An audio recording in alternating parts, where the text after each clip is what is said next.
নতুন বছর, নতুন বছর, এনো এবার সুখ।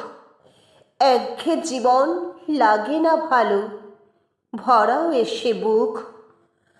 অসৎ মানুষ উন্নতি করে, আমরা যেইকে সেই।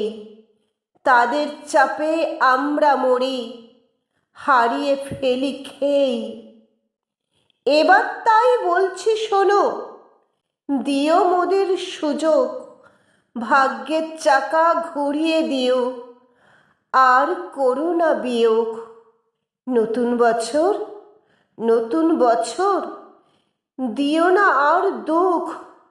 ধৈর্য ধরে সহ্য করে শুকিয়ে গেল মুখ। ধৈর্য ধরে সহ্য করে শুকিয়ে গেল মুখ। আমার নিবেদনে ছিল কবি অর্কদ্যুতি জানার কবিতা নতুন বছর।